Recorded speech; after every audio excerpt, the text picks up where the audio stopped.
I, nearly adult male, have a really complicated family. I have older and younger half-siblings on both sides. Of all the siblings, I'm the only one without a full sibling and the only one who never gets prioritized.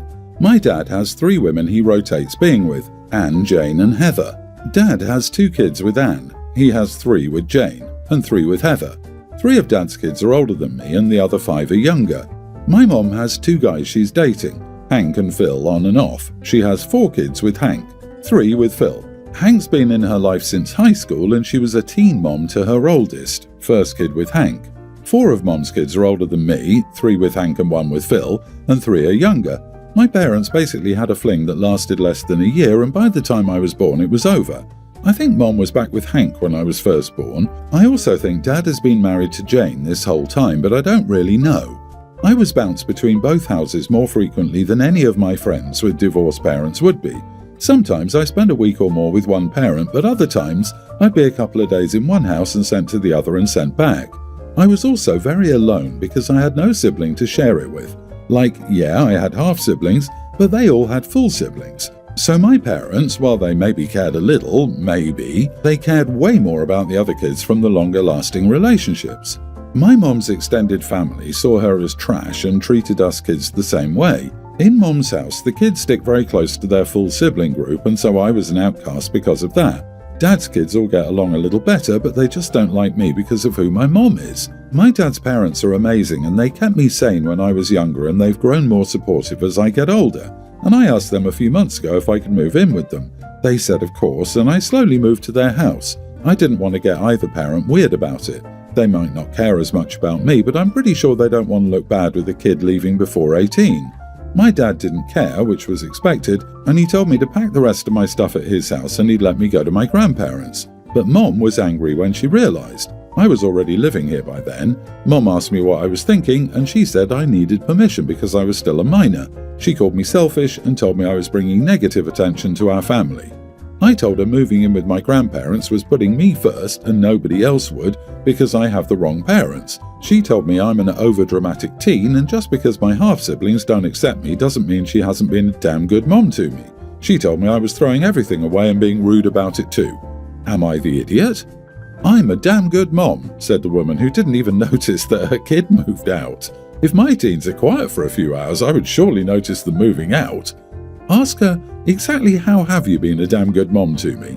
I'd love to hear her answer. Absolutely, you're not the idiot. You found a supportive environment with your grandparents and, understandably, you choose stability and affection over a chaotic home life. Don't be guilted or bullied into going back to your mom's. Ensure you have your important documents, state-issued ID or driver's license, birth certificate and social security card. It's not your fault that your parents and half-siblings are terrible. I sat down here and wrote this down to make sure I read it correctly. I feel terrible for OP. Honey, I'm shocked your mom didn't notice you'd moved out till you were gone, but then she thinks you're the one bringing negative attention to your family, but has 8 kids by 3 different men while your dad has 9 kids by 4 different women. Like, of course you'd feel pushed out in a family of 15 kids. What the heck? Your parents literally made a football team with backup players. I'm so glad your grandparents are there for you. All the best, OP. I've always been super into event planning. My dream has been to run my own business as a wedding planner since I was a kid. Over the past few years, I built a portfolio of ideas, mood boards, and mock-up plans. I even planned a couple of small events for family and friends, and everyone said I was talented. My cousin got engaged earlier this year, and I was thrilled for her. She asked me for advice about her wedding, and I was over the moon. I spent hours helping her brainstorm, even sharing some of my most unique and creative ideas, things I'd been saving for my future career. Fast forward a few weeks and she announces her wedding plans to the family. I was excited to hear what she'd decided, but as she described it, my heart sank. It was my plan, like exactly. From the Enchanted Forest theme to the colour palette, to the quirky little personal touches I'd spent years curating, it was all there. She even used one of the venue ideas I'd suggested and claimed it was her dream location. I confronted her privately and asked why she hadn't at least credited me for the concept. She brushed me off, saying, "It's just a wedding, you should be flattered I loved your ideas so much." To make matters worse, she asked me to help her execute the wedding. She wants me to be her assistant on the big day since I'm so good at it. I told her no. I said I felt taken advantage of and hurt that she didn't acknowledge my work. She called me dramatic and ungrateful, saying this was her big day and I should be happy to support her. Now the family is weighing in. Some people think she was wrong for stealing my ideas, but others say weddings aren't about originality and I should let it go. My cousin insists I'm being petty and ruining her special time. Am I the idiot for refusing to help cousin after she stole my entire dream wedding idea? What if your future fiancé hates enchanted weddings and gets mugged outside that venue, so he hates that place too? Perhaps he deserves some input. You're not even engaged. You are the idiot. You gave her the ideas and she used them. What did you expect? That said, don't give her any more unpaid labour. She can hire a wedding planner if she needs support. What if, gasp, OP never gets married at all? Just kidding. OP will probably marry an idiot, have her dream wedding, and then get back on here asking how she can get her husband to clean the house. Plus, a wedding planner with only one great idea will be out of work quickly. So maybe she could come up with other unique and new wedding themes that have never been done before, like a winter wonderland theme in the snow or that choreographed dance by the bridesmaids and groomsmen when the ceremony is about to start. OP wants the credit for putting in the work and the hours of brainstorming the ideas, not the ideas themselves and the cousin not acknowledging them. It's like going to work and your co-worker gets paid for your work, and then dares to expect more unpaid work because she's good at it. OP's not the idiot. When I met my husband, he'd recently exited from a poly relationship.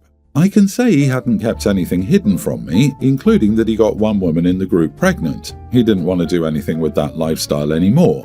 When the baby was born, we expected them to contact him to be a legal father. I was okay with that, but they didn't. Instead, another guy became the dad. This hurt my husband a little, but he moved on. A few months ago, those two lost his custody and he was put in foster care. They asked my husband to adopt him because they couldn't raise him right. My husband asked me if I would be okay with that, and I told him to get a test and I would let him only if he was his son. This did not sit well with them or lots of his friends, but most importantly with my husband, because he considered all this time to be his son. Am I the idiot for not allowing him to adopt unless he takes a test? Edit. The problem is he's considered him his son for many years now and is scared to find out. I just don't want him to get more emotionally involved with him and then find out because they probably took the test and are lying about his paternity. You are the idiot. If he considers the child to be his, that's all you need to know. It doesn't matter if they're genetically related. The relationship matters to him the same either way. If you care about him, you'll feel the same way. Not the idiot. How has he considered him his son for that many years? If he hasn't been present, he hasn't been a father to the child. I'm with you, I'd want to be sure via DNA, but I wouldn't make it the "we won't adopt if he isn't your bio kid" ultimatum. I'd make it an "I want you to be fully informed about the child's paternity before making the decision. If he's your bio child, adoption is a no-brainer. If he isn't, this is something we need to discuss before completely changing our lives for your ex's kid." Also, something neither of you seems to have considered. Those unfit parents, his ex and her chosen baby daddy, are going to insert themselves into your lives because you have their child. They will likely undermine every parenting choice you make and use you to be the parents while they get a revolving door to the child they've neglected for 8 years. If I were OP, I would get the DNA test but still adopt because the child needs a stable family. Being in the foster system isn't it. I would probably tell the other parents the child is mine and my spouse's, and they are not welcome to visit. Ever. If they give up all rights to parenthood, then they give up all rights to parenthood. I, 24 female, have very recently reconnected with my half-siblings, 30 male and 27 female, after years of not being close. Things have been going well and we've been getting to know each other better, but a few days ago a conversation completely threw me for a loop. Now I'm furious and refusing to talk to either of them. For context, we've only recently begun to meet up after I moved into the same city as them and found out I worked at the same company my half-sister did. Before this point, we've been avoiding bringing up the topic of our childhoods and upbringings. We talked about random childhood memories, mostly vague and things to do with school life, childhood teasing, and things excluding our home lives. When they casually mentioned feeling bad for me because my mom is promiscuous. I had to grow up with 2 terrible parents. I was obviously shocked but tried to brush it off. Then my brother joked about how karma must have hit their dad hard when my mom cheated on him with my stepdad. That's when I couldn't stay quiet anymore. I asked them what the heck they were talking about. They explained how their mom had given our dad an ultimatum when she first found out about his infidelity. She'd forgive his cheating if he completely cut off contact with my mom and me, except for what was legally required, and my father had chosen us. As soon as my mom found out he had an entire second family, she kicked him out and threw his stuff onto the lawn. She raised me by herself for 10 years, working multiple jobs to keep us afloat, until she met my now stepdad, Mike. He didn't even enter the picture until I was almost a teenager. When I explained all this, they still wouldn't let it go. They kept insisting that my mom had to have known she was sleeping with a married man. I told them flat out that my mom would never knowingly do that. She's not perfect, but she's not a homewrecker. The few times my sperm donor had ever tried to get back together with her, she threatened to call the police and have him arrested for stalking. Even after that, they doubled down. They started saying that I should feel bad for the pain my mom caused their mom and their family. They even said she should be apologizing to them. I couldn't believe what I was hearing. Apologize for what? For the fact that our dad died and destroyed multiple lives? For the fact that she chose to raise me alone rather than play happy family with a cheater? When I tried to point this out, they called me defensive and said I wasn't being fair or empathetic to their pain. They're upset with me now for refusing to acknowledge their side and admit how my mom ruined their family. But I feel like I've done nothing wrong here. My mother is being blamed for things outside of her control, and I refuse to give in. Wait, they feel bad for you because they think your mom's promiscuous and you had to grow up with 2 terrible parents? But they're also jealous of you because that's what they consider a magical fairy tale perfect family and wish they'd had the same? Not the idiot. They can't even keep their own feelings straight. You did nothing wrong. It sounds like your mother did nothing wrong too. You both were victims of a liar. Obviously, so were your half-siblings. I would suggest offering just one more time that they accept your story as truth and that you and your mom were as much victims as they were.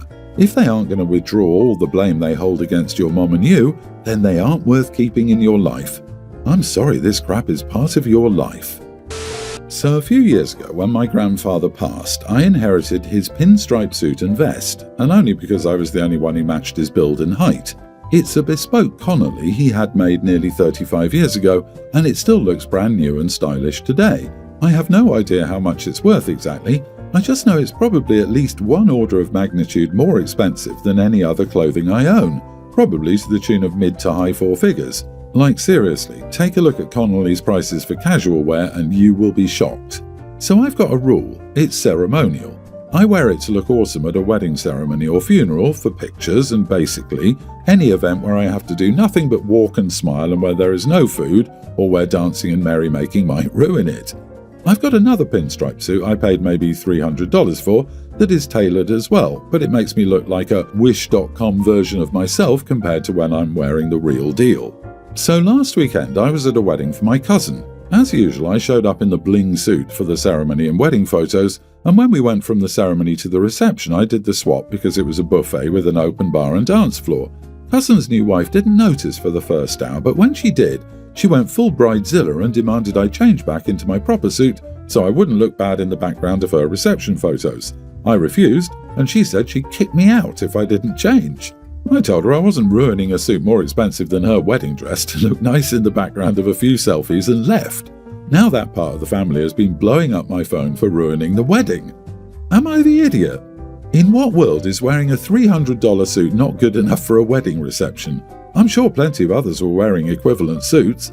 Unless your $300 was a Bozo the Clown outfit, not the idiot, and I would take back my wedding gift.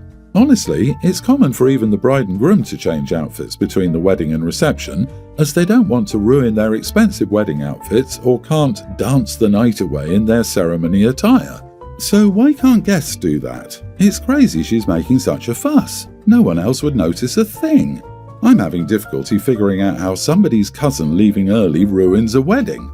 Ask everyone who complains that you ruined the wedding if they thought you were the groom, and point out it's really weird that the bride is obsessing over the fact that you left early.